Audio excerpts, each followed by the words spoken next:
Hello friends, आप सभी का एक बार फिर से मैं स्वागत करता हूं आपके अपने चैनल लर्न विद ज्योतिष पर। फ्रेंड्स, आप सबों का सीटेट का एग्जाम बहुत ही अच्छा गया होगा। आज हम अभी सीटेट के कुछ ईवीएस क्वेश्चन को लेकर के आए हैं, जहां आप उसको मिला सकते हैं आप अपने क्वेश्चन से। सेट कोई सा भी हो, कोई दिक्कत नहीं है, क्वेश्चन से आप इसको जरूर मिलाइएगा, ठीक है। और अंत में आप हमको जरूर बताइए कि कितना आपने इस चीज में सही किया है, ठीक है। पहले अगर सीटेट का एग्जाम अगर आपका अच्छा गया है तो बहुत अच्छी बात है। अगर मन में थोड़ा सा भी संशय हो रहा होगा कि नहीं हमसे सीटेट नहीं निकल पाएगा, तो आप अगली तैयारी में जरूर लग जाइएगा। आप बैठिएगा नहीं, क्योंकि आगामी जितने भी शिक्षक भर्तियां आने वाली है वो आप बहुत नजदीक है। क्योंकि जब तक ये सीटेट पास नहीं कीजिएगा आप, तब तक किसी भी भर्ती के लिए आप एलिजिबल नहीं है ना। तो इसलिए आप सीटेट की तैयारी रेगुलर रहिएगा। अगर आपसे सीटेट निकल गया तो अच्छी बात है। तो आप बीपीएससी हो गया, चाहे यूपी टेट हो गया, जिस तरह का एग्जाम शिक्षक भर्ती आने वाली उसकी तैयारी में आप व्यस्त हो जाइए, ठीक है। अब आपको कभी नेक्स्ट वीडियो बताएंगे कि बीपीएससी की तैयारी कैसे करनी है, हमने कैसे किया और कैसे हम सफल हुए। हम इस सब चीज पर अगले वीडियो में आपको एक अच्छा सा वीडियो बना करके हम समझाएंगे कौन सी किताबें पढ़नी है, कैसे पढ़ना है, ठीक है। पहले तो इस पर हम चर्चा कर लेते हैं ईवीएस पर, ठीक है। पहले ईवीएस पर हम चर्चा कर लेते हैं, फिर उसके बाद हम लोग बात करेंगे, ठीक है। चलिए, पहला क्वेश्चन हमारा है, बहुत ही अच्छा क्वेश्चन है। देखिए, क्वेश्चन का स्तर इतना आसान नहीं था और इतना टफ भी नहीं था, ठीक है। इसको मॉडरेट कह सकते हैं आप कि गाय के आगे के दांत, ठीक है ना, छोटे तथा पीछे के दांत क्या होते हैं, चपटे होते हैं। आप देखे होंगे अगर गाय की ऐसा मुंह होता है, ठीक है ना, तो आगे के दांत इसके बड़े बड़े होते हैं, है ना। कैसा होता है, बड़े बड़ा होता है, ठीक है। और इधर जब जितना आगे आप जाते हैं तो इसका चौड़ा चौड़ा दांत होता है। हम लोगों का भी दांत देखिए ना, आगे का दांत बड़ा होता है, पीछे का दांत कैसा होता है, चौड़ा होता है। तो आप अपने आगे के दांत से क्या काटते हैं और पीछे के दांत से क्या चबाते हैं। तो ठीक उसी प्रकार यहाँ भी होता है। आगे का दांत किस लिए, घास काटने के लिए, और पीछे का दांत घास चबाने के लिए। इसका सेंस क्या हो जाएगा, 2 नंबर इसका सेंस हो जाएगा। अगर आपको किसी भी क्वेश्चन में संशय है, हम हर एक क्वेश्चन में हर एक संशय को दूर करेंगे आपका, ठीक है ना। इसलिए वीडियो को अंत तक देखिए, आपको हम 100% सही आंसर देने वाले हैं, ठीक है ना। एक भी क्वेश्चन आपको गलत इधर से उधर देखने को नहीं मिलने वाला है, ठीक है, खास करके ईवीएस में। अब देखिए अगला क्वेश्चन, बहुत ही इंपॉर्टेंट क्वेश्चन। इस पर हमारे बहुत ऑफलाइन के बच्चे जितने बहुत सारे इस क्वेश्चन पर बार बार डिस्कस कर रहे हैं, ठीक है ना। अब जैसे देखिए आपसे क्या कह रहा है, क्वेश्चन बहुत आसान है लेकिन आपके समझ पर बेस है ये। कह रहे आज भारत में अगर 10 बज रहे हैं तो आज ही डैश में लगभग मध्याह्न का मतलब क्या होता है, 12 बजना, 20 प्लस लगभग कह रहा है, तो इसके आसपास या तो 12 बजे के आसपास होगा या उससे ज्यादा हो सकता है, कोई दिक्कत नहीं है। अब जैसे देखिए हमको इसके लिए जानकारी होना चाहिए कि ये कितना कौन हमसे आगे, कितना कौन हमसे पीछे है।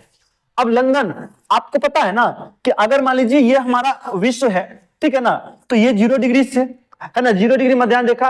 अब इसके इधर चलते हैं तो ये प्लस में आता है, इधर चलते हैं तो माइनस में आता है। तो लंदन क्या है, ठीक है ना, हम लोगों से यहाँ की हम इससे 5.5 घंटा आगे हैं, 5.5 घंटा आगे हैं, 5 घंटा 30 मिनट आगे हैं। तो क्या इससे तो आप आगे ही ना है, तो इससे अगर यहाँ पर होगा तो इस तो समय पीछे ही जाएगा। तो 5.5 घंटा तो हमसे पीछे ही चला गया ना, 5.5 घंटा हमसे पीछे ही चला गया। तो अब देखिए क्या यहाँ पर दोपहर का हो सकता है, बिल्कुल नहीं होगा। अब देखिए यहाँ पर कराची पाकिस्तान में है, ठीक है ना, कराची कहाँ पर है, पाकिस्तान में। तो लगभग मान लीजिए हमारे पास 10 बजा तो हमसे थोड़ा का ही अंतर होता है, थोड़ा का ही अंतर होगा ये। तो यहाँ पर भी तो लगभग इससे हमसे कम ही होगा, क्योंकि पाकिस्तान क्या है, हमारे बगल में इधर है। हम अगर यहाँ पर है तो पाकिस्तान यहाँ पर है, तो इससे तो हमसे तो कमेगा ना। इधर जाने पर समय बढ़ता है, इधर आने पर नहीं, इधर तो आने से कमेगा ना। अब देखिए जापान हमसे पीछे ही है, और सिंगापुर हमसे 2.5 घंटा आगे है। कितना, 2.5 घंटा, लगभग 2.5 घंटा क्या आगे है हमसे। तो ये क्या इसका आंसर क्या हो जाएगा, सिंगापुर इसका सही आंसर हो जाएगा, ठीक है। समझ गए होंगे आप लोग कि इसका सही आंसर क्या हो जाएगा, सिंगापुर क्यों होगा, तो समझ गए होंगे, ठीक है। अब देखिए अगला क्वेश्चन हमारा है कि बच्चे पर्यावरण अध्ययन की बाल केंद्रित कक्षा में निम्नलिखित में से कौन सी क्रिया सबसे कम होती दिखाई देती है। बच्चे कक्षा में शिक्षक को सुनते हुए दिखाई देंगे, बिल्कुल नहीं। क्या बच्चे सिर्फ कक्षा में सुनते हुए दिखाई देंगे, सिर्फ बाल केंद्रित शिक्षा में नहीं। ये तो आप शिक्षक केंद्रित कक्षा में देखेंगे कि शिक्षक बोल रहे हैं और आप देख रहे हैं, आप सुन रहे हो, तो ये सबसे कम ऐसा होने दिखाई देगा, ठीक है। तो इसका सही आंसर क्या हो जाएगा, 1 नंबर इसका सही आंसर हो जाएगा, ठीक है। चलते हैं अगले प्रश्न पर।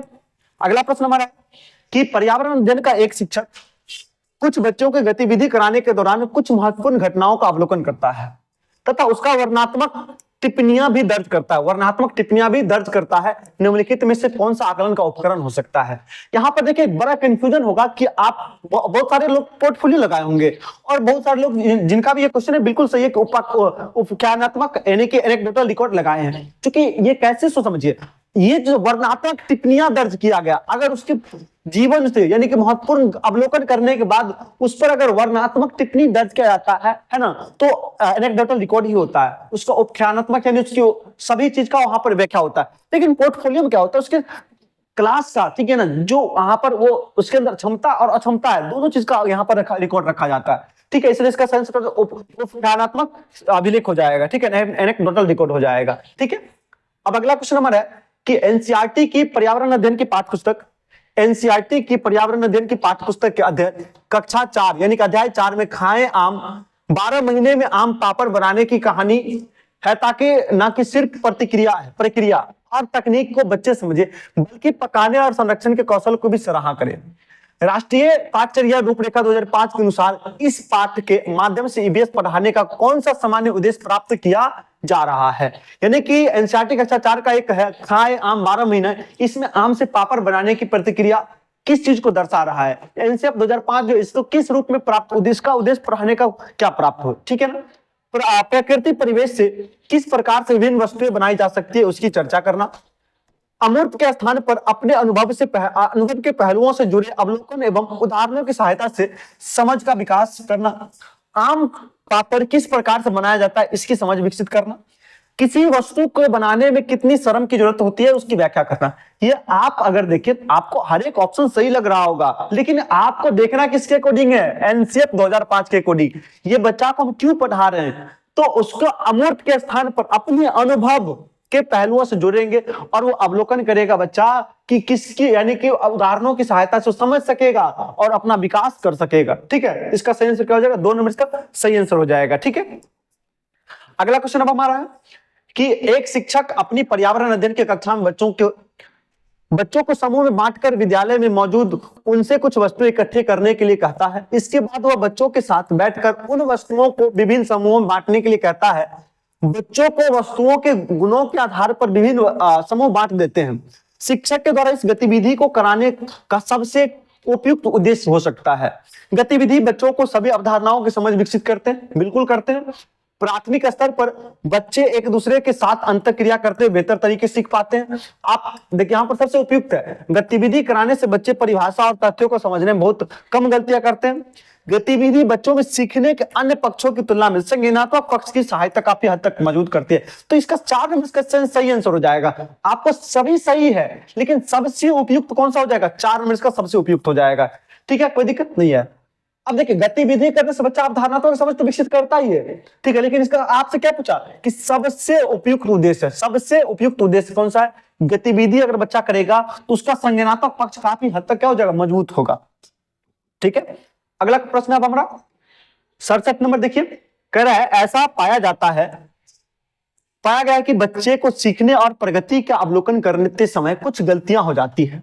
यह गलतियां हमारे पूर्वाग्रहों का परिणाम हो सकता है। किसका? पूर्वाग्रहों जो पीछे से चलते आ रहा है ना, उसको हम उसके अनुसार ले लेते हैं। निम्नलिखित में से कौन सी सूचना का एक पूर्वाग्रह के रूप में दर्ज नहीं होनी चाहिए आपसे पूछ रहा है। ठीक है, बच्चों की योग्यता व कार्य निष्पादन के संबंध में पहले का अनुभव, किसी एक विषय और उसके किसी एक क्षेत्र की परीक्षा जुड़े पूर्व परिणाम, बच्चे के सामाजिक पृष्ठभूमि, पोर्टफोलियो बच्चों को के काम के नमूने। अब देखिए यहाँ पर पूर्वाग्रह से आप क्या कहा, पूर्वाग्रह के रूप में दर्ज नहीं करनी चाहिए। पूर्वाग्रह आप बच्चे के सामाजिक पृष्ठभूमि को पूर्वाग्रह से नहीं जोड़ सकते हैं कि ये बच्चा नीच जाति से आया होगा, ये बच्चा उच्च जाति से आया होगा, ऐसा नहीं करना है ना। इसका सही आंसर क्या हो जाएगा? इसका 3 नंबर का सही आंसर हो जाएगा, बच्चों की सामाजिक पृष्ठभूमि। ठीक है, बच्चों की सामाजिक पृष्ठभूमि। ठीक है, चलते हैं अगले प्रश्न पर। अब अगला प्रश्न हमारा देखिए, अनीमिया के कारण बच्चे ठीक से बढ़ नहीं पाते हैं और उनमें फुर्ती की कमी होती है। बिल्कुल सही बात है। एनीमिया बच्चे शारीरिक और दिमागी संतुलन का असर करता है। बिल्कुल सही है। तो एक और दो दोनों सही है, तो एक तथा दो दोनों सही है। ठीक है, अब देखिए ये सभी क्वेश्चन तो आसान थे, इसको कहिएगा अगर टफ है तब नहीं, बिल्कुल आसान क्वेश्चन है। हमको पता है ना एनीमिया कारण क्या होता है, रक्त की कमी हो जाती है, रक्त की कमी हो जाएगी तो बच्चा बढ़ नहीं पाएगा, बच्चा पढ़ नहीं पाएगा ठीक से। ठीक है, तो वहां पर शारीरिक दिमाग तंदुरुस्ती कहां से ला पाएगा? जब हमारे पास एनर्जी ही नहीं रहेगा तो हम सामाजिक ये क्या कहते हैं शारीरिक एनर्जी लाएगा कहां से हमारे अंदर, ठीक है, तंदुरुस्ती आएगा कहां से। अगला क्वेश्चन हमारा है, देखिए हाथियों के झुंड में केवल हाथियां ही और उसके बच्चे ही रहते हैं। बिल्कुल सही बात है कि हाथी के झुंड में क्या होते हैं, केवल बच्चा ही रहता है। इसका कारण क्या है, क्यों केवल हाथी और हथनी और यानी कि हथनियां और उसके बच्चे ही केवल रहते हैं, इसका कारण क्या है। कारण ये है कि जब हाथी 14 से 15 साल के बाद क्या होते हैं, नर हाथी, ठीक है ना, वो झुंड क्या होते हैं, ठीक है ना, छोड़ देते हैं, ठीक है ना, वो क्या करते हैं, छोड़ देते हैं, झुंड में से वो निकल जाते हैं। जो हाथी होता है वो जो जवान हाथी होता है वो निकल जाता है, इसलिए केवल और केवल क्या होता है उसमें हथनियां और उसके बच्चे ही रहते हैं। इसका सही आंसर क्या जाएगा, ए और दोनों से, और ये इसकी सही व्याख्या भी कर रहा है, ठीक है। अब अगला प्रश्न हमारा है कि अभिकथन यानी कि जिन बकरियों के बालों से मुलायम पश्मीना शॉल बनाया जाता है वे लगभग 5000 मीटर ऊंचाई में पाए जाते हैं जहां बहुत सर्दी पड़ती है। बिल्कुल सही बात, अगर 5000 मीटर ऊंचा होगा तो वहां पर सर्दी तो होगी ही होगी, ठीक है। इतनी सर्दी से बचने के लिए बकरियां के शरीर पर गर्म बालों की परत उगे होते हैं। अब देखिए क्यों यहाँ पर क्यों उसमें ये बाल पाए जाते हैं, उसका कारण है कि वहां पर ठंड अधिक पड़ता है ना, इसलिए उसको गर्मी यानी सर्दी से बचने के लिए उसमें क्या होते हैं, गर्म बाल पाए जाते हैं। तो ए भी सही है और आर भी सही है। इसका सही व्याख्या भी कौन कर रहा है, आर सही व्याख्या भी कर रहा है ए का, ठीक है। तो यानी कि ए और आर दोनों सही और इसकी सही व्याख्या भी कर रहा है, तो इसका सही आंसर क्या होगा, 2 नंबर इसका सही आंसर हो जाएगा, ठीक है। आप देखेंगे बहुत सारे जानवर को उसके वातावरण के अकॉर्डिंग बहुत सारी चीजें होती है। अगला प्रश्न देखिए, बहुत आसान क्वेश्चन था। सन 1969 में नील आर्मस्ट्रांग चांद पर उतरने वाले सबसे पहले व्यक्ति थे, बिल्कुल सबसे पहले व्यक्ति थे।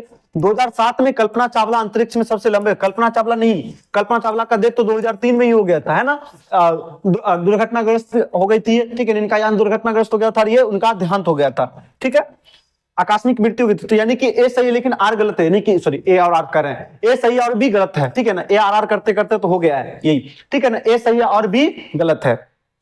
अगला प्रश्न हमारा है कि निम्नलिखित में से सही मिलान चुनिए।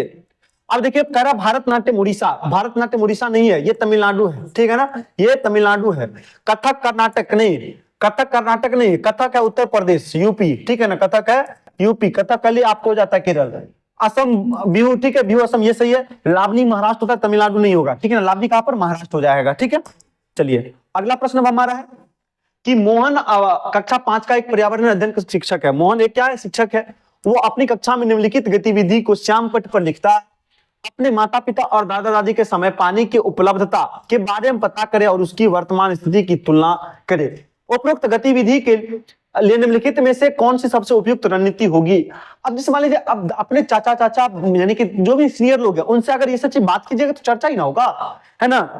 और एक मान लीजिए कुछ लोग कह रहे थे कि इसका आंसर साक्षात्कार होगा, बिल्कुल नहीं, साक्षात्कार इंटरव्यू, आप अपने दादा का दादी का इंटरव्यू लीजिएगा, नहीं इंटरव्यू नहीं होगा, ठीक है।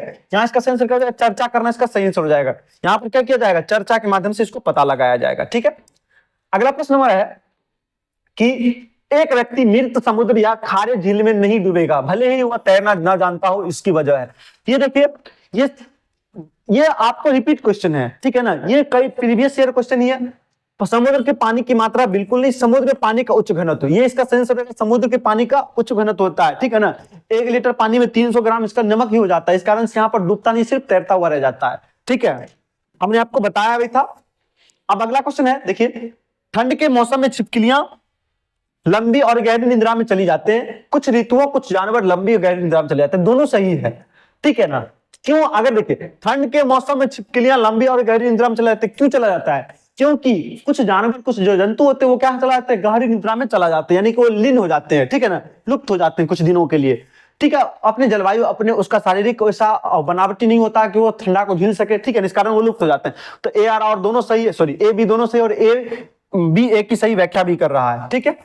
अगला प्रश्न हमारा है एनसीईआरटी के पर्यावरण अध्ययन के 5वीं कक्षा की पाठ्य पुस्तक पाठ 13 गौरव जानी के अद्भुत यात्रा का वर्णन किया करती है। यह पाठ निम्नलिखित में से कौन से थीम का हिस्सा है। देखिए एग्जामिनर ने आपको फंसाया नहीं तो यहाँ पर आपको देखिए यात्रा की बात किया गया ना, यात्रा का वर्णन किया गया है, आपको एक ऑप्शन यहाँ पर यात्रा भी जोड़ना चाहिए था, उसको यात्रा भी जोड़ना चाहिए था, तब तो हर एक बच्चा ये गलत करता। कुछ बच्चे तो अभी सही भी कर लिए होंगे, नहीं तो अधिकतर बच्चे ये गलत करते क्योंकि वहां पर यात्रा की बात की गई, लेकिन ऐसा बात है नहीं कि ये यात्रा से जुड़ा हुआ है। आप एक चैप्टर देखेंगे, चैप्टर 13 है गौरव जानी, ठीक है ना, देखेंगे कि एक गाड़ी लेकर के वो ऊपर में गाड़ी लेकर के वो जा रहे हैं, यानी कि ऊंचाई आवाज की बात कर रहा है, ठीक है ना। तो यहाँ पर ये आवाज की बात हो रही थी, ये चैप्टर के किस थीम से, आवाज से है। कुछ लोगों का कहना था कि ये परिवार एवं मित्र से है, बिल्कुल नहीं, परिवार एवं मित्र से नहीं है, ये मित्रता की यहाँ पर बात नहीं हो रही है, ठीक है ना। ये किसी से, आवाज से है, ठीक है ना। कहां से? आवाज से। इसका सही आंसर क्या हो जाएगा? 3 नंबर का सही आंसर हो जाएगा। अब देखिए अगला क्वेश्चन है कि उबला हुआ दूध पेट में पचने में कितना समय लेता है? तो ये 2 घंटा लेता है। उबला हुआ दूध 2 घंटा लेगा, कच्चा दूध आपको 5 से 6 घंटा लेता है, ठीक है, पचने में। लेकिन उबला हुआ दूध कितना लेता है? 2 घंटा। इसलिए कहा जाता है कि रात को दूध पी करके सोना चाहिए, ठीक है ना, दिन में दूध नहीं पीना चाहिए, ठीक है ना, क्योंकि पचने में कितना 2 घंटा ही लेता है, इसलिए, ठीक है। अब इसका पचने का बहुत सारी क्रियाएं होती है, जो पचता कैसे है, क्योंकि हमारे अंदर जाता है तो हमारे शरीर में कौन सा अम्ल पाया जाता है ना, तो अगर इसमें ये दूध में अगर कोई अम्ल डाला जाता है तो ये दही बन जाता है, तो हमारे शरीर में दही की क्रिया हो जाती है जाकर के, ठीक है ना, ये दही बन जाता है। इस बहुत सारी प्रक्रियाओं से गुजरना पड़ता है इसको पचने में, इसलिए। चलिए अगला प्रश्न है, देखते हैं। अगला प्रश्न है हमारा कि राकेश कक्षा 5 के एक पर्यावरण अध्ययन का एक शिक्षक है, वो अपनी कक्षा में बच्चों से एक गतिविधि करने के लिए कहता है, जिसमें सभी बच्चे यह अवलोकन करते हैं कि कौन सी वस्तु, कौन अवलोकन कर रहा है? बच्चा ही अवलोकन कर रहा है कि वस्तु पानी में तैरता है और कौन सी डूब जाती है। गतिविधि के उपरांत कुछ बच्चे शिक्षक से पूछते हैं कि कुछ वस्तुएं पानी में डूब जाती है, कुछ वस्तु क्या होती है? पानी में डूब जा रही है, और कुछ वस्तुएं तैरती है, ऐसा क्यों? अब देखिए यहाँ पर किस कक्षा की बात किया जा रहा है? बच्चा का, तो 5वीं कक्षा के बच्चा का बात किया जा रहा है यहाँ पर, ठीक है। शिक्षक को बच्चे से कहना चाहिए कि ऐसा घनत्व के कारण हो रहा है। अब बच्चा भी घनत्व क्या समझेगा? प्रत्येक बच्चे को निरीक्षण करने, अपनी टिप्पणियां दर्ज करने और उन टिप्पणियों का अर्थ बताने की आजादी दें। प्रत्येक बच्चे को परिकल्पना करने, परीक्षण करने और गतिविधि आधारित सामान्यीकरण करने का अवसर प्रदान करें, ठीक है। तो बिल्कुल सही बात है, बी और सी इसका सही हो जाएगा, बी और सी इसका सही आंसर हो जाएगा, बी और सी, ठीक है।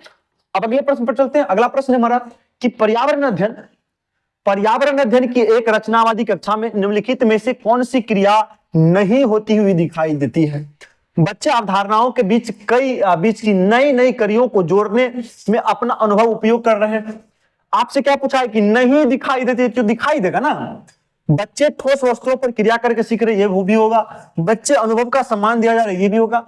बच्चे सिर्फ जानने, यानी कि सिर्फ जाने पहचाने सवाल हल कर रहे हैं, तो ये आपको कक्षा, यानी कि रचनावादी कक्षा में, रचनावादी कक्षा में क्या खुद से बच्चा करेगा, लेकिन क्या आप जान ही रहे कि 2 + 2 4 होता है, तो सिर्फ इसी को कराइएगा 2 + 2 2 + 2, तो नहीं, ऐसी बातें नहीं है, ठीक है। तो इसका आंसर क्या हो जाएगा? 4 नंबर इसका सही आंसर हो जाएगा। 80 नंबर देखिए, 80 नंबर क्वेश्चन है कि निम्नलिखित में से कौन सा समूह केवल तत्वों से बना है? केवल तत्वों से बना, यानी कि ये मिश्र धातु नहीं है। धातु आपको पता है 3 प्रकार का, ठीक है ना। एक तो मुख्य रूप से जो तत्व होता है उसी ग्रुप में है ना, मिश्र धातु, मिश्रित धातु होता है, ठीक है ना, और एक उप धातु भी होता है। तो यहाँ सिर्फ पूछ रहा है, जो धातु होगा वो आपसे पूछ रहा है, ठीक है ना, जो केवल तत्वों से बना होगा, इसमें कोई मिश्रण मिलावट नहीं होगी। अब देखिए, tin, lithium, sodium, bronze, potassium. अब देखिए ब्रांज, ये कांसा जिसको कहते हैं आप लोग, ठीक है ना, ब्रॉन्ज कांसा, तो ये तो मिलकर के बनता है। यहाँ पर ब्रॉन्ज है और यहाँ पर स्टील भी आपको पता है कि मिलकर के बनता है, तो इसका सेंस क्या हो जाएगा? 1 नंबर इसका सेंस हो जाएगा।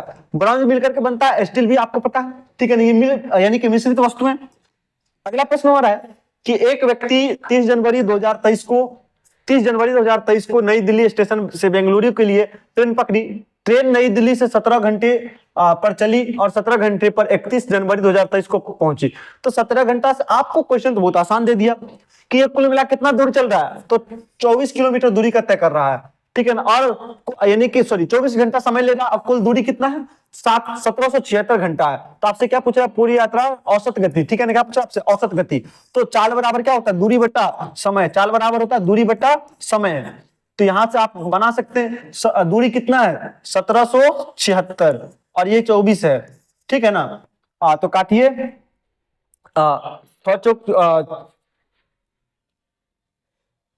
24, ठीक है, 6 24 हो जाएगा, ये कोई दिक्कत नहीं है। और इसके बाद 6 दूनी 12, 5 17, ठीक है, 12 5 57, 6 9 54, उसके बाद फिर हो जाएगा आपको 3 36, 6 1 36, फिर से काटिए, 4 7 चौक 28, ठीक है, फिर हो जाएगा आपको 1 4, फिर हो जाएगा आपको 4 चौका 16, ठीक है, यानी कि 4 चौका 16, 74, यानी कितना हो जाएगा 74 किलोमीटर पर घंटा, 74 किलोमीटर पर घंटा। इसका सेंस क्या हो जाएगा 74 किलोमीटर पर घंटा। ठीक है, अगला क्वेश्चन अब हमारा है, देखिए अभिकथन से कि पर्यावरण अध्ययन का पाठ्यचर्या थीम पर आधारित है और प्रत्येक थीम अंत संबंधित है। जो भी 6 थीम है आपका वो सभी क्या इंटीग्रेटेड, एक दूसरे क्या जुड़ा हुआ है। अब पर्यावरण अध्ययन के पाठ्यचर्या का थीम आधारित रखने का सबसे मुख्य कारण यह है कि इससे हर थीम की गहरी समझ बनती है और हर थीम की शुरुआत सवालों से होती है। बिल्कुल दोनों सही है, क्या है, दोनों सही है। अब देखिए इसका कारण क्या है कि पर्यावरण अध्ययन पाठ्यचर्या थीम पर आधारित क्यों होता है, तो उसका कारण है कि हर जो थीम होता है उसकी गहरी समझ बनाती है। क्यों? क्योंकि हर थीम की शुरुआत क्या होती है, सवालों से होती है। आप देखे होंगे कि आपके परिवार में कितने लोग हैं, ये सब चीज कहा जाता है। तो ये जो समझ होती है वो शुरुआती थीमों से होती है। इसका कथन यानी कि दोनों सही है और इसका कारण व्याख्या भी इसका सही करा, दोनों इसका सही आंसर हो जाएगा। ठीक है, हम चलते हैं अगले प्रश्न पर। अगला 83 नंबर, देखिए 83 नंबर क्वेश्चन है, कह रहे सिद्धि एक कक्षा 4 की शिक्षिका है और वह अपनी कक्षा के बच्चों को एनसीईआरटी के पर्यावरण अध्ययन की पाठ्यपुस्तक का पाठ 10 हुतुतु यानी कि हुतुतु पढ़ाने के लिए सभी बच्चों को वह खेल के मैदान में जाकर कबड्डी खेल खिलाती है। एक चैप्टर है हुतुतु, इसका कबड्डी से रिलेटेड है। ठीक है, खेल खेलने से पहले वह सभी बच्चों को इस खेल के नियम भी बताती है। शिक्षिका इस खेल को खेलने से पहले बच्चों को नियम क्यों बताती है, यानी कि निम्नलिखित में से कौन सा सबसे उपयुक्त कारण है। अब कोई सा भी खेल होता है तो उससे पहले उसके नियम जानने बहुत जरूरी होते हैं। जैसे क्रिकेट ही है तो क्रिकेट के बहुत सारे नियम है, एलबीडब्ल्यू हो गया, वाइड हो गया, सभी चीज ये नियम है, नियम पहले बता दिए जाते हैं। अब वही पूछा जा रहा है कि नियम क्यों बताया जाता है। वह बच्चों का ध्यान इस ओर खींचना चाहती है कि खेल की तरह जीवन में भी हम नियम बनाते। बिल्कुल सही बात है कि अगर खेल से ही ना हमारा पता चलता है कि खेल में जिस प्रकार नियम, हमारे जीवन में भी हम नियम से बंधे हुए, नियम से घिरे हुए हैं, ताकि सभी कार्य सही ढंग से किए जाए। हम सभी समाज की इसी प्रकार से नियमों में बंधे हुए हैं जिनके द्वारा हम आपस में मतभेद और झगड़े सुलझाते हैं। ठीक है, तो इसका सही आंसर क्या हो जाएगा, देखिए डी नंबर है, नियम बनाने सभी बच्चे का ध्यान खेलने की अपेक्षा नियम पर बहुत अधिक रहता है। बिल्कुल नहीं, तो इसका सही आंसर क्या हो जाएगा, ए, बी और सी। ठीक है ना, ए भी सही है, बी भी सही है और सी भी सही है, तो ए, बी, सी इसका सही आंसर हो जाएगा। ठीक है, अब चलते हैं अगले प्रश्न पर। अगला प्रश्न हमारा है कि 2 भारतीय पक्षी वृक्ष पर या झाड़ी पर डाली पर अपना लटकता हुआ घोंसला बनाने, ये 2 भारतीय पक्षी हैं। अब देखिए यहां से कुछ लोग डायरेक्ट वीवर पक्षी देख करके ये टिक किए हैं, बिल्कुल जो कि ये गलत है। आपको ये भी देखना चाहिए कलचीरी ये अपना घोंसला कहाँ बनाती है, तो झाड़ियों में बनाती है ना, पहाड़ों के बीच में बनाती है। तो ये तो लटकता हुआ तो घोंसला इसका नहीं होगा। ठीक है ना, तो यहाँ भी कलचीरी दिख रहा तो ये तो नहीं होगा। अब देखिए बसंत गौरी, ये बसंत गौरी है जो क्या करता है, ये हॉल में इसको छेद कर करके इसमें अपना घोंसला बनाता है। तो ये तीनों तो लटकता हुआ घोंसला नहीं होगा। लेकिन शकरखोरा और दर्जन चिड़िया का आप घोंसला देखे होंगे कि ये लटकता हुआ घोंसला इस तरह से उसको सीसी के बनाया होता है। और इसको कहा था सनबर्ड, इसको क्या कहता है, सनबर्ड, शकरखोरा। तो ये भी अपना लटकता हुआ लालटेन की तरह लटकता हुआ घोंसला ये भी बनाता है। ठीक है, तो इसका सही आंसर क्या हो जाएगा, 3 नंबर इसका सही आंसर हो जाएगा। चलते अगले प्रश्न पर। अगला प्रश्न हमारा है कि बच्चा विभिन्न कुशल कार्यों जैसे खेती और दैनिक जीवन में उसकी विरासत बुजुर्गों का वर्णन करता है।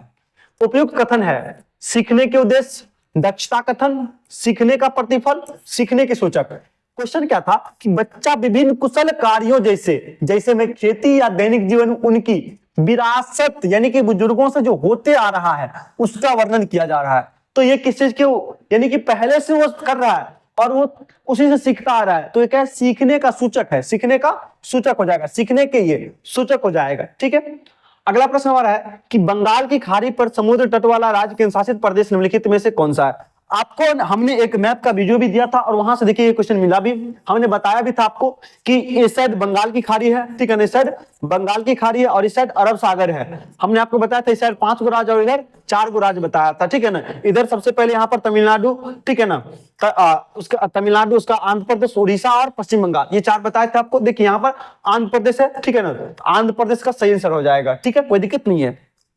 चलिए अगला क्वेश्चन हमारा है कि क्या कारण है कि पर्यावरण अध्ययन की पाठ्य पुस्तकों में किस्से और कहानियों को महत्वपूर्ण स्थान दिया गया है। निम्नलिखित में से कौन सा सबसे उपयुक्त कारण हो सकता है। प्राथमिक स्तर पर पर्यावरण अध्ययन के शिक्षक किस्से और कहानियां को रुचि लेकर सुनाते हैं, इसलिए इनको महत्वपूर्ण स्थान दिया गया है। बिल्कुल नहीं, वो तो शिक्षक तो कहानी में क्यों, कहा शिक्षक तो काम है पढ़ाना, इंटरेस्ट लेकर के ही पढ़ाना, सक्रिय रूप से ही पढ़ाएंगे वो टीचर। ठीक है, बच्चों का पर्यावरण संबंधित मुद्दों के प्रति संवेदनशीलता विकसित करने के लिए अक्सर किस्से कहानियों का इस्तेमाल महत्वपूर्ण माना जाता है। बिल्कुल, क्योंकि ये बच्चे क्या होते हैं, भावुक होते हैं, भावुक तुरंत हो जाते हैं। अगर कहेंगे कि वो बच्चा जो मान लीजिए कि गाय का बच्चा, कुछ का भी बच्चा, शेर का बच्चा, सियार का बच्चा, वो मर गया, बच्चा कभी सेंसिटिव होता है पूरा, अपनी कितना दुख हुआ होगा उसको, है ना।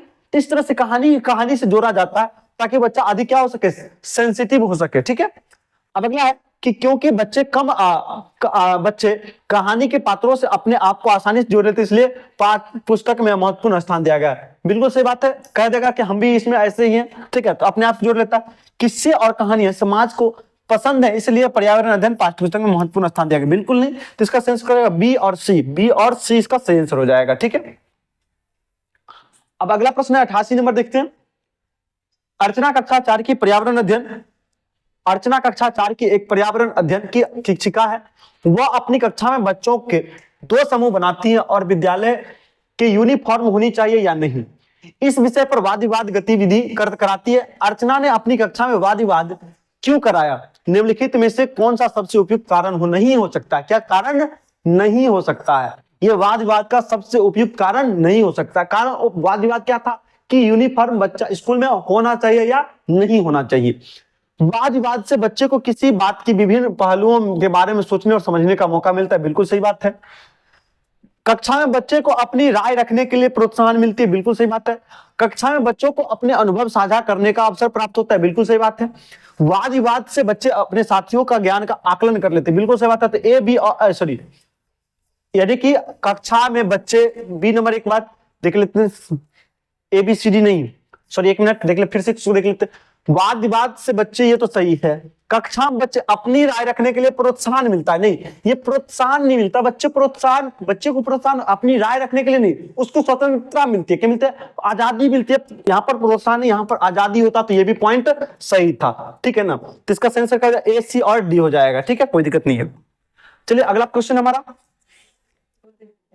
एनसीईआरटी के पर्यावरण अध्ययन के पाठ्य पुस्तक के पाठों में आम जिंदगी के वास्तविक घटनाओं, रोजमर्रा की समस्याओं और आज से जुड़ी कुछ ज्वलंत समस्याओं को रखा गया है। इसका कारण क्या है, देखते हैं।